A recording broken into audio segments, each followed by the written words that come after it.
पवित्र अक्षय तृतीया अवसर में आरंभ होईची श्री जगन्नाथ महाप्रभु 21 दिन व्यापी बाहर चंदन यात्रा। एसहित आगामी रथ यात्रा रथ खड़ा प्रभु बलभद्र तालध्वज, देवी सुभद्रा दर्पदलन और श्री जगन्नाथ नंदीघोष रथर निर्माण कार्य आरंभ होईची। चंदन यात्रार शुभारंभ उपलक्षे श्रीक्षेत्र में भक्तिपूत परिवेश सृष्टि होगा सह श्रीक्षेत्र होई उठिछि उत्सव मुखर। चंदन यात्रार प्रारंभ दिवस रे श्रीजीव चलंती प्रतिमा मदन मोहन और रामकृष्ण सह भूदेवी श्रीदेवी और श्रीक्षेत्र प्रमुख पंच महादेव बरडांडी शोभा यात्रा नौका विहार और जल क्रीड़ा नरेंद्र सरोवर को यात्रा करथिले। बहु भक्त महाप्रभु चंदन यात्रा पटुआर रे सामिल होइथिले। अक्षय तृतीया प्रत्युष 4:50 रे मंगल आरती, 4:55 रे मैलम, 5:45 रे तड़प लगी, सकाळ 6:15 रे अवकाश पूजा, 6:40 रे मैलम, 6:45 रे रोसोहोम, 7:05 रे बेश, 7:30 रे सूर्य पूजा, 7:50 रे द्वारपाल पूजा, 8:10 रे गोपाल वल्लभ पूजा,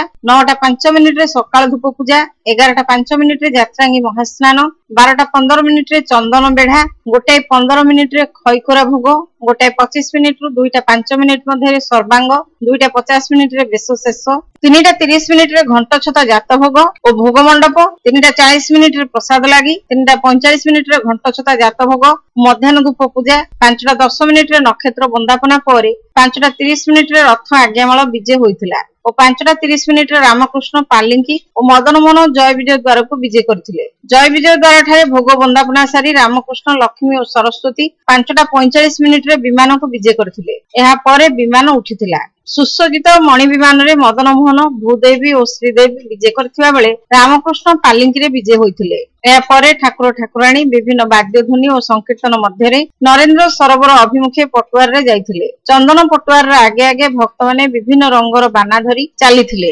हरिबोल हुलहुली ध्वनि रे प्रकंपित होई उठिथिला बड़दाण्ड। चंदन यात्रा शोभा यात्रा को आकर्षणीय करथिला पंचमुखी हनुमान और खोला मुह मेढ़ नृत्य।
पटुआर श्रीमंदिर कार्यालय निकट में अटकी मणि विमान सम्मुख भाग श्रीनगर आड़क मुहाइला। सेठारे महाराणी मदन मोहन दर्शन करथिले। श्रीमंदिर कार्यालय सम्मुख में पूर्व श्रोत्रिय ब्राह्मण मान द्वारा यज्ञ करा जाई 3टी काठ को पानी छड़ा जाई रखा जाइथिला। चंदन पटुआर सह 3 जण पूजा पंडा श्रीजीव को आज्ञामाल धरी घंट छता काहाली सहित रथखला पर्यंत जाइथिले। सेठारे पारंपरिक विधि विधान अनुसार रथ अनुकूल करा जाइथिला। छत्तीसा निजोग नायक साड़ी बांधी महाराणा मानक आमंत्रण करथिले। वनजाग विधि संपन्न होगा परे रथ खला को संस्कार करा जाइथिला और एहा परे विश्वकर्मा माने पारंपरिक रीति रे रथ निर्माण कार्य अनुकूल करथिले। एही अवसर रे श्रीमंदिर मुख्य प्रशासक वीर विक्रम यादव, जिलापाल तथा श्रीमंदिर उपमुख्य प्रशासक सिद्धार्थ शंकर स्वाई और श्रीमंदिर प्रशासन अन्य अधिकारी माने उपस्थित थिले।